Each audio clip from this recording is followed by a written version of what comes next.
بسم الله الرحمن الرحيم.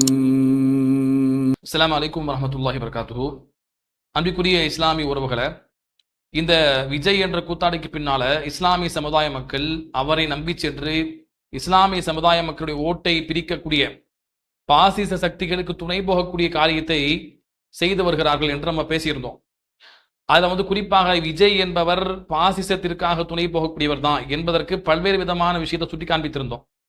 முக்கியமாக பார்த்தோம் சொன்னா, இந்த அவருடைய படத்துல இஸ்லாமிய மக்களை தீவிரவாதியாக காட்டிக் கொண்டிருக்கிறார். தொடர்ந்து அதே வேலையாக இருக்கிறார். கடைசியாக ஜனநாயகன் என்று சொல்லக்கூடிய அந்த படத்தில் கூட அவர் இஸ்லாமிய மக்களை தீவிரவாதியாகத்தான் காட்டியிருக்கிறார்.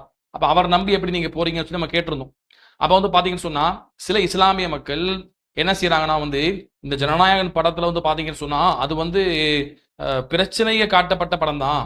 அது படத்துல இப்படி காமிச்சு தான் அதுக்கு தீர்வை சொல்ல முடியும். கடைசியில என்ன பண்ணிருக்கிறாரா விஜய், அந்த படத்தின் கடைசியில இந்த இதுக்கான தீர்வை சொல்லியிருக்கிறாரு.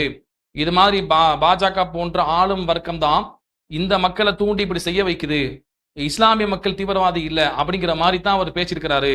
அப்ப கடைசியில பேசப்பட்டதை பார்க்காம இடையில அந்த படத்துல சில காட்சிகளை மட்டுமே கட்டிங் பண்ணி போட்டு பரப்பி கொண்டிருக்கிறாங்க. விஜய் தீவிரவாதியா காட்டல, அந்த அப்படிலாம் இருக்குது, அதுக்கு கூடாது, இஸ்லாமிய மக்களை தீவிரவாதியா பார்க்க கூடாது என்றுதான் அவர் பேசியிருக்கிறார்னு சொல்லி பரவலாக அவருக்கு ஆதரவு தெரிவிக்கக்கூடிய அந்த மக்களுடைய கருத்துக்களை பார்க்கிறோம். அதுல ஒரு கருத்தை நீங்க பாருங்க.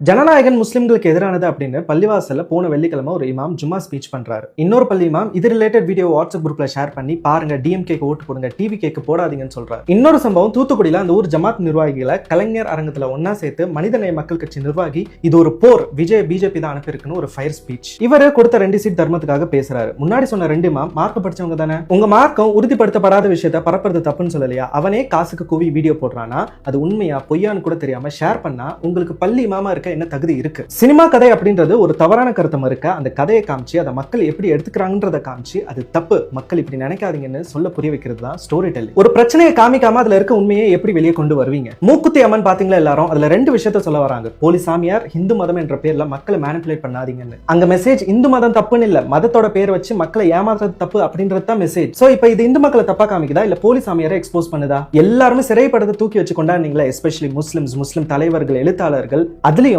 நானும் முஸ்லிம் தாண்டா அப்படின்ற டைலாக் முன்னாடி சார் அவன் முஸ்லிம் அதனால தான் கன்னை லோட் பண்ணி வச்சிருக்கேன்னு சொல்லல. அப்ப மட்டும் உங்க லாஜிக்லாம் எங்கடா போச்சு? உங்களை வச்சு அரசியல் பண்றாங்க, புரிஞ்சுக்கோங்க. இதே மாதிரி அமரன் படம் வந்தப்போ இதே பள்ளி இமாம் கட்சி நிர்வாகிகள் ஏன் வாய் மூடிட்டு இருந்தாங்க? யோசிங்க. உண்மையா இந்த கட்சிக்கெல்லாம் உங்க மேல அக்கறை இருந்திருந்தா அந்த படம் உண்மைன்னு சொல்லி பாராட்டு ஸ்டாலினை கண்டிச்சிருக்கணும், அதை தயாரிச்ச கமலை கண்டிச்சிருக்கணும், அதை டிஸ்ட்ரிபியூட் பண்ணி தியேட்டர்ல போட்ட உதயநிதி கேள்வி கேட்டிருக்கணும், சிவகார்த்திகேயன் ஏதாவது கேள்வி கேட்டானுங்களா? ஏன் யோசிக்க. உங்களெல்லாம் டிஎம்கேவும் சரி முஸ்லிம் கட்சிகளும் சரி வாக்கு வங்கியா மட்டும் தான் யூஸ் பண்ணிட்டு இருக்கு. முஸ்லிம்களை தப்பா காமிக்கிற விஜய் படத்தை பிஜேபி ஏன் தடுக்கணும்? படம் ஃபுல்லா ரிலீஸ் ஆகியும் அதுல எல்லா மதத்தை பத்தி உள்ள தவறான கருத்தையும் முக்கியமா முஸ்லிம்களுக்கும் ஹிந்துக்களுக்கும் கலவரத்தை ஏற்படுத்தி விடுற அரசியல்வாதிகளை பத்தியும் பேசிருக்கும் போது ஏன் ஒரு குறிப்பிட்ட சீனை மட்டும் தொடர்ந்து பேச பொருள் ஆக்குறாங்க? யோசிங்க. இதுல பாத்துருப்பீங்க, இந்த சகோதரர் என்ன சொல்றாரு அப்படின்னா, இப்படித்தான் என்ன செய்வாங்களா, பொதுவாக படத்துல ஒன்றை காட்டி தான் அப்படி செய்வாங்க. மூக்குத்தி அம்மன் ஒரு படம் வந்தது, அந்த படத்துல பாத்தீங்கன்னா போலி சாமியார்களை காமிச்சுதான் என்ன பண்ணாங்களாம், அதுல சில தவறுகளை சுட்டி காமித்தாங்க. அதுக்காக ஒட்டுமொத்த சாமியார்களும் ஒட்டுமொத்த இந்துக்களுமே அப்படி ஆனவர்கள் என்று சொல்ல முடியாது.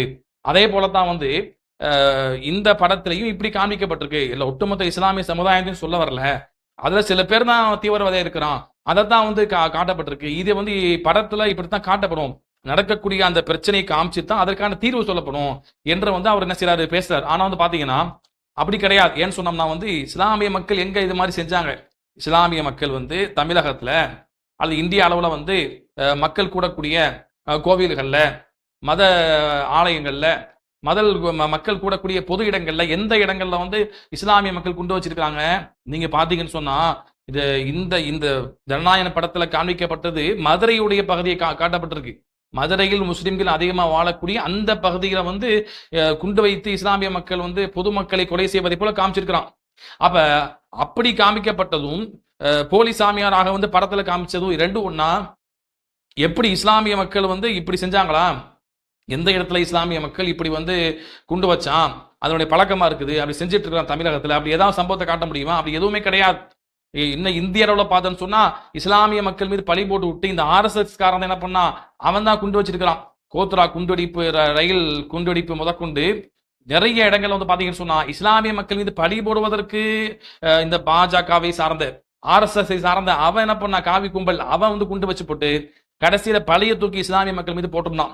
இதை நடந்திருக்குது. ஆனா பரவலாக வந்து பாத்தீங்கன்னு சொன்னா இது வந்து இந்தியாலையும் தமிழ்நாட்டையும் சரி இஸ்லாமிய மக்கள் குண்டு வச்சாங்க, இப்படி சம்பவம் நடந்திருக்குன்னு சொல்லக்கூடிய அளவிற்கு பெரியதாக எந்த ஒன்றும் கிடையாது. ஆனா வந்து பாத்தீங்கன்னா மாறாக RSS வந்து பாத்தீங்கன்னா RSS தான் அதிகமான குண்டு வெடிப்புகளை நடத்தி இருக்கிறான். தடை செய்யப்பட்ட 4 முறை தடை செய்யப்பட்ட இயக்கம் தான் RSS இயக்கம், தீவிரவாத இயக்கம் என்று அமெரிக்காவினுடைய அறிக்கையின் மூலமாக பத்திரிகையெல்லாம் வந்த செய்தி. ஆனா இந்த RSS வந்து இவர் வந்து தீவிரவாதியை காட்டுவாரா? காண்பிப்பு தரந்த எதை செஞ்சிருக்கணும், இஸ்லாமிய மக்கள்ல வந்து தீவிரவாதி செயலில் ஈடுபடவே இல்லை அப்படி நம்ம சொல்ல வரல. ஆனால் அது ரொம்ப ரொம்ப குறைவு. யாராவது ஒரு 2 பேர் என்ன செய்வான், அப்படி செய்வான், 102 பேர் செய்வான். அது இஸ்லாத்துக்கு அதுக்கு சம்பந்தம் இல்லை. இந்த இஸ்லாமிய மார்க்கத்துல வந்து இஸ்லாமிய மார்க்கத்துல ஒரு யுத்தத்துக்கு சென்றால் கூட அந்த யுத்த களத்தில் எதிரியை மட்டும் தான் தாக்கணும். பெண்களையோ சிறுவர்களையோ பொது சொத்துக்களை ஏன் மத ஆலயங்களையோ தாக்கக்கூடாது. அவங்களுடைய நாட்டினுடைய வயதானவர்களை சிறுவர்களை கொலை செய்யக்கூடாது. தடை செய்த மார்க்கம் இஸ்லாமிய மார்க்கம். யுத்தத்துக்கு எவன் ஒன்ன தாக்கம் வந்தாலும் அவனை மட்டும் எதிர்த்து தாக்கணும். இதான் இஸ்லாமிய மார்க்கம் சொல்லுது. அப்படி சொல்லப்பட்ட மார்க்கத்துல 1-2 பேர் இப்படி செய்யறானா அதை வச்சு பெருசாக்க முடியாது. அதே வித இஸ்லாமிய மக்கள் தீவிரவாதியை காட்ட முடியாது. ஆனா வந்து பாத்தீங்கன்னு சொன்னா அப்படி காட்டுறது நியாயம் இருந்தா, ஒரு பேச்சுக்கு இஸ்லாமிய மக்கள் அனைவரும் நான் காட்டல, ஒரு குறிப்பிட்ட மக்களை தான் நாங்க சொல்றோம் அப்படின்னு இருந்தா, முதன்மைப்படுத்தி தீவிரவாதிகளாக இந்திய அளவில் காட்டப்பட வேண்டியவங்க யாரு? RSS கயவர்கள், RSS பயங்கரவாதிகள். அவனுடைய இயக்கம் 4 முறை தடை செய்யப்பட்ட இயக்கம். அந்த இயக்கத்துல உள்ளவன வந்து காட்டுறானா? அப்படி காட்டுறது இல்லை. ஆனா இஸ்லாமிய மக்கள் மட்டும் தான் காட்டுறான்னா அப்ப வந்து இவருடைய அந்த சூழ்ச்சி, இவனுடைய இஸ்லாமிய மார்க்கத்தின் மீது கொண்ட வன்மம் அல்லது பாசிச சக்திக்கு வந்து துணை போகக்கூடியது அப்பட்டமாக தெரியுதா இல்லையா? அப்ப எதை வச்சு நீங்க வந்து சரி கட்டுறீங்க? போலி சாமியாரை காண்பித்ததும் பரவல நடக்கக்கூடிய அந்த காட்சியை வந்து காட்சிப்படுத்தியதும், இஸ்லாமிய மக்கள் வந்து தீவிரவாதியாக இல்லாத சமயத்தில் RSS காரன் தான் குண்டு வைத்து விட்டு இஸ்லாமிய மக்கள் மீது பழி போட்டான் என்று பல வழக்குகள் நிரூபிக்கப்பட்டிருக்கக்கூடிய சூழலில் இஸ்லாமிய மக்களை மட்டும் டார்கெட் செய்து அது என்ன வாசகம் பயன்படுத்தப்பட்டது? நாங்க வந்து இந்தியாவை பாகிஸ்தானா மாத்துவோம் அப்படின்னா வாசகத்தை பயன்படுத்தப்பட்டு காமிச்சு போட்டு கடைசியில வந்து பாத்தீங்கன்னு சொன்னா டயலாக் பேசினா சரியாயிருமா? நான் பின்னால வர்றேன். இன்னொரு விஷயத்தை என்ன சொல்றாரு அவரு, சிறை படத்தை வந்து அதுலயும் பாத்தீங்கன்னா அதுலயும் தான் தீவிரவாதியா வந்து காட்டப்பட்டது. அப்ப அதை மட்டும் நீங்க கொண்டாடுனீங்கன்னு கேட்கிறாரு இருந்தால். அப்ப இவங்க வந்து எப்படியாவது விஜய்க்கு முட்டு கொடுக்க வேண்டும் என்பதற்காகத்தான் ஏதாவது பேசுறாங்க. நியாயமாக கருத்தியலாக பேசல. சிறை படத்தை பொறுத்த வரைக்கும் பாத்தீங்கன்னு சொன்னா சிறை படத்துல வந்து அப்படி ஒரு தீவிரவாத செயலை செய்ததாக ஒரு நபர் நடிக்க வச்சு காட்டல.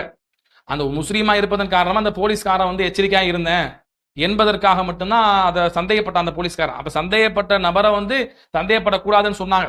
அந்த படத்துல வந்து ஒரு இஸ்லாமிய நபர் அவரை போல ஒரு கதாபாத்திரமாக வந்து, இஸ்லாமிய நபரை போல கதாபாத்திரமாக வந்து ஒரு தீவிரவாத செயலை செய்து அங்க வந்து அது கூடாது என்று பேசப்பட்டதா? இல்லையே. ஒரு போலீஸ்காரர் சந்தேகப்படுறார் ஒரு நபர் மேல, சிறை கைதி மேல சந்தேகப்படுறார். அந்த சந்தேகத்தை வந்து அந்த இன்னொரு முஸ்லீம் அதிகாரி என்ன செய்யறாரு, அப்படி சந்தேகப்படாத நானும் முஸ்லீம் தான் சொல்றார். அப்ப சந்தேகப்பட்டது மட்டும்தான் அங்க இருக்குது. அவங்க செயலை ஒரு தீவிரவாத செயலை செய்ததாக காட்டப்படல. ஆனா வந்து இவர் நடித்த இந்த விஜய் நடித்த படங்கள் அப்படியா இருக்குது. ரெண்டு எப்படி ஒன்னா பேசுறீங்க? அப்ப வந்து தற்குறித்தனமாக விஜய்க்கு முட்டு தரணும் என்பதற்காக மட்டும் என்ன பண்றாங்க, இப்படிப்பட்ட மக்களை பார்க்கிறோம்.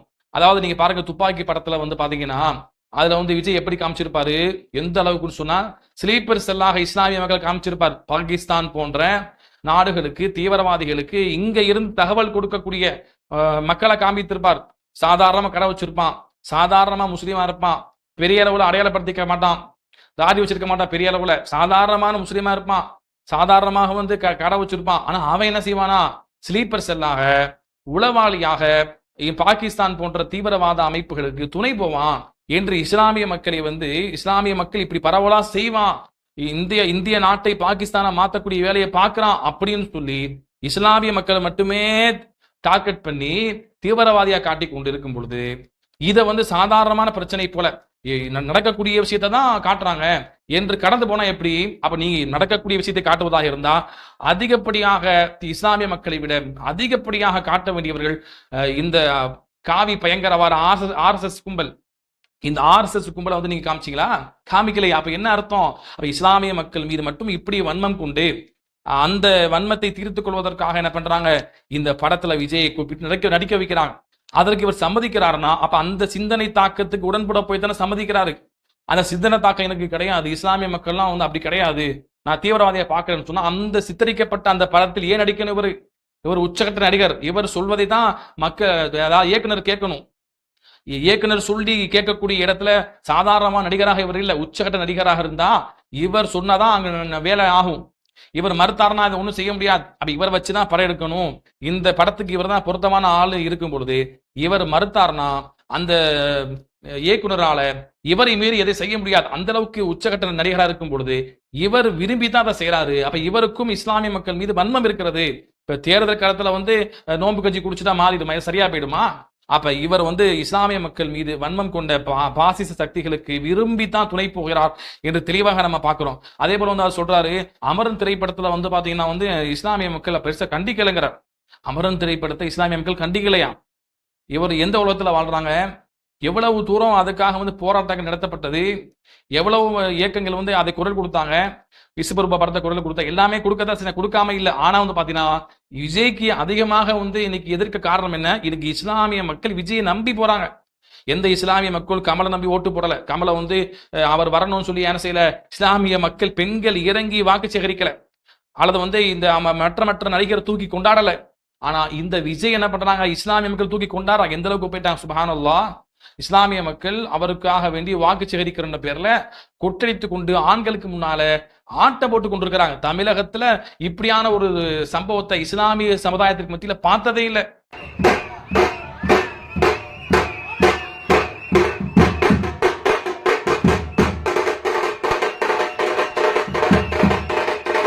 அப்ப இப்படி எல்லாம் வந்து இஸ்லாமிய பெண்கள் இப்படி எல்லாம் வழிகட்டு போறாங்க இருக்கும் பொழுது இந்த விஜயனுடைய உண்மை முகத்தை சுட்டி காட்ட வேண்டியது கடமை இல்லையா? அப்ப வந்து பாத்தீங்கன்னா இவர் இஸ்லாமிய மக்களை வன்மம் கொண்டு அல்லது பாசிச சக்திகளுக்கு பாஜக போன்ற இந்த இயக்கங்கள் தான் இவர் இயக்குறாங்க என்பது தெளிவாக நமக்கு புரியுது. அப்ப வந்து பாத்தீங்கன்னு சொன்னா இவரை வந்து நியாயப்படுத்துவதற்கு இவர் சாதாரண ஒரு மனிதர் தான், மக்களுக்காக அரசியல் செய்து வந்தார் என்று நியாயப்படுத்துவதற்கு எந்த தகுந்த காரணமும் இல்லை. அப்ப இஸ்லாமிய மக்களை தீவிரவாதியை காட்டிட்டான். இப்ப நாளைக்கு வந்து உனக்கு வீடு கொடுக்க மாட்டான். எந்த இஸ்லாமிய பெண்கள் எந்த இஸ்லாமியர்கள் இவர் ஆதரிக்கிறீங்களோ நாளைக்கு உங்களுக்கு இஸ்லாமிய சமுதாயத்தை சார்ந்தவர் என்பதற்காக இந்த மாதிரி மக்கள் இஸ்லாமிய மக்கள் தீவிரவாதியா பார்க்கக்கூடிய இந்த படத்துல காட்டக்கூடிய நம்பக்கூடிய அந்த மக்கள் நாளைக்கு வந்து உங்களுக்கு வீடு கொடுக்க மாட்டான், உங்களை வந்து வேலைக்கு சேர்க்க மாட்டான். நாளைக்கு அந்த நிலைமைக்கு தள்ளப்பட்டாதான் உங்களுக்கு புத்தி வரும்னா அது யாரும் தடுக்க முடியாது. அப்ப வந்து அல்லாஹ் தான் பாதுகாக்க வேண்டும், அல்லாஹ்வை தவிர யாரும் தடுக்க முடியாது. அப்ப வந்து பாத்தீங்கன்னு சொன்னா இப்படிப்பட்ட இவருடைய இந்த சூட்சமத்தை நம்ம புரிந்து கொள்ளணும். அப்ப இவ்வளவு தெளிவாக இஸ்லாமிய மக்களை தீவிரவாதியா காட்டி விட்டு எல்லாம் செய்து விட்டு இருக்கும் பொழுது தேவையில்லாம என்ன செய்யறாங்க, இவருக்கு வக்காலத்தை வாங்குறாங்கன்னா எவ்வளவு பெரிய தற்பித்தனமாக இருக்கிறது. அடுத்து வந்து பாருங்க, இந்த பிஜேபியை பத்தி என்ன பண்ணிட்டாராம், இந்த ஜனநாயக படத்துல வந்து பேசிட்டாரு. அதான் அதை பத்தி பேசியிருக்கிறாரு. அந்த பிஜேபி போன்ற ஆளும் வர்க்கம் தான் இதுக்கு காரணமா இருக்கு, எந்த மதமும் காரணமா இல்ல, இந்த தீவிரவாதத்திற்கு வந்து ஆளும் வர்க்கம் தான் காரணமா இருக்கு அப்படின்ற வாசகத்தை சொல்லிட்டாரு. அப்படி இருக்கும் பொழுது அப்ப இஸ்லாமிய மக்கள் தீவிரவாதம் இல்லைன்னு சொல்றாரு விஜய் என்ற ஒரு படத்தினுடைய ஒரு பகுதியை காண்பித்து என்ன பண்றாங்க, மக்கள் பேசுறாங்க. அந்த பகுதியை நீங்க பாருங்க. பிஜேபி ஆபீஸ பிடிச்சு வச்சிருக்கிறது முஸ்லிம் தீவிரவாதிகள் இல்லன்னு தெரிஞ்சிருக்கோம். இதுக்கு அப்புறமும் ஸ்டேஷனுக்குள்ளேயே இருந்தீங்கன்னா இந்தியா தான் அடுத்த ஆப்பிரிக்கா. இந்த கலவரம், குண்டுவெடிப்பு, துப்பாக்கிகள் இதுக்கு பின்னாடி இருக்கிறது மதமோ மக்களோ கிடையாது, அதிகார வெறியும் லாப வெறியும் தான் மக்களுக்கு புரிய வைங்க. வயலன்ஸ் நடக்காம தடுங்க. அதாவது படம் முழுக்க இஸ்லாமிய மக்கள் தீவிரவாதியை காட்டி விட்டு கடைசியில வந்து ஆளும் வர்க்கம் தான் காரணம், இந்த மக்கள்லாம் காரணம் இல்ல, இஸ்லாமிய அந்த பிஜேபியினுடைய அந்த அலுவலகத்தை வந்து பிடித்து வைத்தது இஸ்லாமிய தீவிரவாதிகள் இல்லை என்று சொல்லிட்டா இந்த ஒரு வார்த்தைக்காக வந்து இஸ்லாமிய மக்களை படம் முழுக்க தீவிரவாதியை காட்டியதை வந்து மக்கள் மறந்துடுவாங்களா? எதை வச்சு இதை சரி கட்டுறீங்க? அங்க என்ன சொல்றாரு, இஸ்லாமிய தீவிரவாதிகள் பிடிச்சு வைக்கலன்னு சொல்றாரு. ஆனா இஸ்லாமிய மக்கள் தீவிரவாதி இல்லைன்ற வார்த்தையை சொன்னாரா? அது அப்படியே சொல்லலையே, இஸ்லாமிய தீவிரவாதிகள் பிடித்து வைக்கலங்கிறார். அப்ப இஸ்லாமிய தீவிரவாதி இருக்கிறாங்கன்னு தான் காட்டப்பட்டிருக்கு. இஸ்லாமிய மக்கள் தீவிரவாதி இல்லைன்னு சொன்னாரா? அப்படி சொல்லவே இல்லையே. ஆளும் வர்க்கம் தான் காரணம் சொல்லி சொன்ன ஒரு வார்த்தைக்காக வேண்டி பிஜேபிக்கு எதிராக எடுக்கப்பட்ட படம் சொல்லி பிஜேபிக்கு எதிராக தான் பேசப்பட்டது இந்த படம் என்று சொல்லி அந்த ஒரு வார்த்தைக்காக வேண்டி இந்த படத்தில இஸ்லாமிய மக்கள் தீவிரவாதியா படம் முழுக்க காட்டியதை ஃபுல்லா மறைச்சிட்டு பேசுறாங்கன்னா எவ்வளவு பெரிய ஒரு அடிமுட்டாள்தனம். பிஜேபி என்ற வார்த்தையை சொல்லியதால வந்து பிஜேபிக்கு எதிராக மக்கள் திரும்புவாங்களா? இல்லை, படம் முழுக்க இஸ்லாமிய மக்களை தீவிரவாதியா காட்டப்பட்ட பின்னால இஸ்லாமிய மக்களுக்கு எதிராக மக்கள் திரும்புவாங்களா? எதை வந்து எந்த சிந்தனையை வந்து விதைக்கிறாங்க, அந்த படத்துல எந்த சிந்தனை விதைக்கப்படுகிறது. அப்ப அதை எதையுமே புரியாம வந்து பாத்தீங்கன்னா பிஜேபி தொட்டு விட்டு போயிட்டாருன்னா அதெல்லாம் சரியாயிடுமா? பிஜேபியை தொட்டு விட்டு போகணும், வேற வழி இல்லை. இல்லைன்னு சொன்னா முழுக்க முழுக்க இந்த தற்குறிகள் கூட என்ன செஞ்சு தெளிவாயிடுவான். தற்குறிகள், எந்த தற்குறிகள், இஸ்லாமிய தற்குறிகள், மற்றவர்கள் விஜயை வந்து மாற்றத்திற்கானவர் என்று நம்புறாங்களோ அந்த மக்கள் கூட என்ன பண்ணுவான், நாளைக்கு விஜய் வந்து பிஜேபியை பத்தி பேசாட்டி அவனே வந்து என்ன செஞ்சிருவான், விஜய் ஏத்துக்க மாட்டான். எனவே என்ன செய்ய வேண்டியிருக்கு, ஒரு அரசியலுக்காக ஒரு பேருக்கு என்ன பிஜேபி தொட வேண்டி இருக்கு. நீங்க வந்து பாருங்க. ஆனா வந்து பாத்தீங்கன்னா உண்மையாகவே ஒரு பிஜேபியை பத்தி முழுக்க முழுக்க பேசுறாரா, இல்லை வந்து பிஜேபி தான் கொள்கை எதிரின்னு பேசுறாரு? அப்படி இருக்கும் பொழுது அந்த திராவிடத்தை ஏத்துக்கிறார், திராவிட சித்தாந்தத்தை நான் ஏத்துக்கிறேன். ஆனா கொள்கை எதிரி யாரா, பிஜேபின்னு சொல்றாரு. அவ பிஜேபி தான் கொள்கை எதிரின்னு இருக்கும் பொழுது பிஜேபியை பத்தி அதிகமா அவர் பேசுறாரா, மதவாத சக்தி அதிகமா பேசுறாரா, இல்லை திமுக பத்தி பேசுறாரு? திமுக இருக்கிற பிரச்சனை என்னவா, திமுக இருக்கிற பிரச்சனை வந்து வெறுமனே அந்த ஊழல் மட்டும்தான். அந்த கொள்கை சரிதான், அதை நய திராவிடம் தமிழ் தேசியம் ரெண்டையும் நான் ஏத்துக்க, ரெண்டு கண்ணுங்கிறார். ஆனா வந்து கொள்கை பிரச்சனை இல்லை, மாறாக சின்ன இந்த ஊழல் பிரச்சனை தான்ங்கிறார். ஊழல் பிரச்சனைக்காக வந்து திமுகவை டார்கெட் பண்ணி நீங்க வந்து முழுக்க முழுக்க திமுகவை மட்டுமே டார்கெட் பண்ணி பேசுறாரு. திமுக மட்டும் எதிர்க்கக்கூடிய வேலையாக முழுமூச்சாக செய்யறாரு.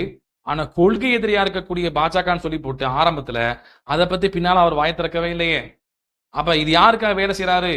சும்மா பேருக்கு பாஜகவை தொட்டு விட்டு போயிட்டா மக்கள் வந்து ஏமாந்துருவான், நம்ம வந்து பிஜேபியுடைய கைக்குள்ளி நம்ப மாட்டான் அப்படின்னு சொல்லி மக்களுடைய அந்த அறியாமையை பயன்படுத்தி தான் இந்த நபர் அரசியல் செய்கிறார். நீங்க வந்து பாருங்க, திருப்பரங்குன்றம் விஷயத்துல வந்து பாத்தீங்கன்னு சொன்னா எவ்வளவு பெரிய பிரச்சனையானது.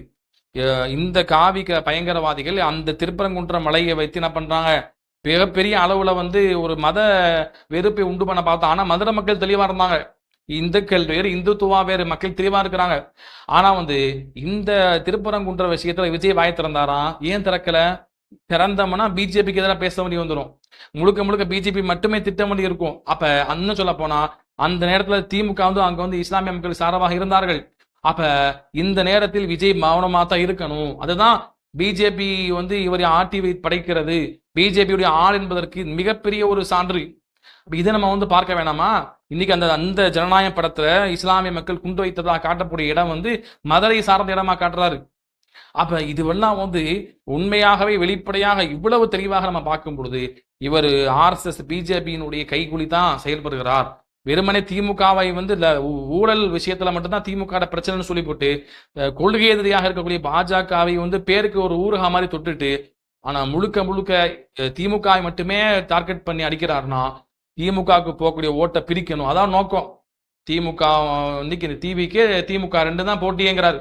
அப்ப திமுகவின் ஓட்டை பிரிச்சு பாசிச சக்திகள் உள்ளே வருவதற்கு இலகுவான வழியை வந்து ஏற்படுத்தணும், இதுதான் அவருடைய நோக்கம் என்பதை இலகுவா நாம் புரிந்து கொள்ளலாம். அப்ப எதையுமே என்ன பண்ண மக்கள் அறியாம என்ன பண்றாங்க, இப்படி பேசி கொண்டிருக்கிறாங்க என்பது வருத்தமாக நமக்கு இருக்கிறது. இப்போ வந்து பிஜேபி எதிர்ப்பதை விட திமுக அதிகமாக எதிர்க்கிறதுக்கு காரணம் என்ன? ஊழல் லஞ்சங்கிறார். இந்த ஊழல் லஞ்சத்தை வந்து நீங்க வந்து செய்ய மாட்டீங்க, நான் மாற்றத்தை கொண்டு வரேன்னு சொல்லி சொல்றீங்களா இல்லையா? என்ன மாற்றத்தை கொண்டு வந்துட்டீங்க? மாற்றத்தை கொண்டு வருகிறார் என்று இஸ்லாமிய மக்கள் நம்புறாங்க. என்ன மாற்றத்தை கொண்டு வந்தீங்க? ஊழல் செய்யாத, உண்மையாக வந்து மக்களுக்காக போராடக்கூடிய மக்கள் போராட்டங்களில் கலந்து கொண்ட அந்த நபர்களை கூட்டு வந்து நீங்க வேட்பாளராக நிறுத்திருக்கீங்களா? இல்ல வந்து பாஜக இருந்து வந்தவன, திமுக இருந்து சீட்டு கிடைக்கல வந்தவன, அதிமுக இருந்து சீட்டு கிடைக்காம வந்தவன அவனை நிறுத்திருக்கிறீங்களா? உங்களுடைய வேட்பாளர் நிற்கக்கூடிய நபர்கள் வந்து கொள்கை அடிப்படையில் உருவானவங்களா? இல்லை என்றால் பணத்துக்காக, பணம் அதிகமா கொடுத்தா சீட்டு என்ற அடிப்படையில் வந்து வேட்பாளராக இருக்கிறாங்களா? திமுக கழட்டி விடப்பட்டவன், ஓட்டு சீட்டு இல்லாம கழட்டி விடப்பட்டவன், அதிமுக இருந்து வெளியே வந்தவன், இவனை எல்லாத்தையும் சேர்த்து கொண்டு இன்னும் சொல்லப்போனா யாரெல்லாம் வந்து இந்த விஜய் வந்து வேட்பாளர் நிறுத்திருக்கிறாரோ அனைவர் மீது ஊழல் குற்றச்சாட்டு இருக்கிறது. பெரிய பெரிய குற்றச்சாட்டுகள் வந்து வழக்குகள் தொடுக்கப்பட்டிருக்கு. இதெல்லாம் இருந்தும் நாங்க என்ன செய்யறோம், இவங்கெல்லாம் வச்சுக்கிட்டு நான் என்ன செய்யறோமா, நாங்க வந்து மாற்றத்தை கொண்டு வரோம் சொன்னா இது உண்மையான மாற்றமா? இதைத்தான் திமுக வந்து நீ எந்த திமுக வந்து ஊழல் செய்யுன்னு சொன்னீங்களோ அதே ஊழல் செய்து கட்சியில வந்து இருந்து சீட்டு கிடைக்காதன் காரணமா கட்சியை விட்டு வெளியே வந்தானா அவன் எதுக்கு வர்றான்? உங்க கட்சிக்கு எதுக்கு வரான்? சீட்டு கிடைச்சா நம்ம வந்து பதவிக்கு போனோம்னா உங்களை வச்சு அவன் பதவிக்கு வந்தானா அவனுக்கு லாபம், மக்கள்கிட்ட வந்து ஊழல் செய்யலாம். அப்ப எந்த ஒரு தெளிவான மக்களையும் வைத்துக்கொண்டு அரசியல் செய்யாம அங்கிருந்து இங்கிருந்து வந்த எல்லாரையும் பொறுக்கி வைத்துக்கொண்டு பேருக்கு வந்து அரசியல் செய்யற பேர்ல திமுகவின் ஓட்டை பிரித்து பாசிச சக்திகளுக்கு துணை போகுவது மட்டும்தான் இவரது நோக்கமாக இருக்கிறது. இவர்கிட்ட எந்த ஒரு மாற்றமும் இல்லை. இவரை மக்கள் நம்புவதற்கு எந்த ஒரு அடிப்படையும் இல்லை. வெறுமனே படத்துல ஹீரோவா இருக்கிறார் என்பதை தாண்டி இவரை ஆதரிப்பதற்கு இஸ்லாமிய மக்களுக்கும் எந்த ஒரு முகாந்திரமும் இல்லை, எந்த ஒரு வழியும் இல்லை. எனவே இப்படிப்பட்ட இவருடைய சூட்சமத்தை நம்ம புரிந்து கொள்ள வேண்டும். எதையுமே நம்ம என்ன செய்ய முடியாது, சாதாரணமா நம்பிக்கொண்டு போகக்கூடாது. இன்னைக்கு இருக்கிற சூழலை நீங்க புரிந்து கொள்ளணும். சுற்றி நம்ம என்ன நடந்து கொண்டிருக்கிறது, பாசிச சக்திகள் எதை வச்சு நம்மளை உள்ள வர பார்க்கறான் என்ற அடிப்படை அரசியல் அந்த தெளிவு இல்லாம என்ன பண்றாங்க, மக்கள் மாற்றம்னு சொல்றாங்க. என்ன மாற்றம், இதை வச்சு நம்புறீங்க? வர சாதாரண குடும்பத்துல உள்ள மக்களுக்கு உதவி செய்யாம தாய்க்கு, தந்தைக்கு, மனைவிக்கு, பிள்ளைக்கு கொடுத்த உதவியை கடனாக எழுதி வைத்திருக்கிறார். அப்படி யாரும் செய்வானா? தாய் தந்தை கொடுத்தது கடனா வைப்பானா? மனைவிக்கு கொடுத்தது கடனா வைப்பானா? வருமான வரி கட்டாம இருந்திருக்கிறார். அப்ப இவ்வளவு பெரிய கஞ்சனா இருந்து கொண்டிருக்கிறார். அப்ப ஒரு அரசியலுக்கு வந்தாருன்னா தான் சம்பாதித்த சொத்தை பாதுகாக்கலாம். அரசியல் அந்த பின்புலத்தை வைத்து தான் சேகரித்த சொத்தை பாதுகாக்கலாம். இதற்காகத்தான் அரசியல் வந்திருக்கிறார். அதே போல அரசியல இன்னும் அதிகமா சம்பாதிக்கலாம். இது மாதிரி பாசிச துணை போனா அவன் நிறைய கொட்டி கொடுப்பான். அப்ப இதை தவிர்த்து இவற்றை எந்த ஒரு அரசியல் தெளிவும் இல்லை, இவரை நம்புவதற்கு எந்த ஒரு வழியும் இல்லை. எனவே இஸ்லாமிய மக்கள் புரிந்து கொண்டு இஸ்லாமிய மக்களுடைய ஓட்டை பிரித்து பாசிசத்தை உள்ள நாளைக்கு தமிழகத்தையும் நாசகார பூமியாக மாற்றி விடாமல் இருக்கணும்னு சொன்னா இஸ்லாமிய மக்கள் தெளிவாக இருக்க வேண்டும். அல்லாஹ் ரப்புல் ஆலமீன் இஸ்லாமிய மக்களுக்கு தெளிவை குறித்து, அரசியல் புரிதலை குறித்து, நடக்கக்கூடிய நாட்டின் நடப்பை புரிந்து கொண்டு அதற்கேற்ப இஸ்லாமிய மக்கள் செயல்படக்கூடிய மக்களாகும். அதே போல இஸ்லாமிய மக்களுக்கு தொந்தரவு செய்யாத ஆட்சியாளர்களை அல்லாஹ் ரப்புல் ஆலமீன் ஏற்படுத்தி தருவானாக. அஸ்ஸலாமு அலைக்கும் வரஹ்மத்துல்லாஹி வபரகாத்துஹு.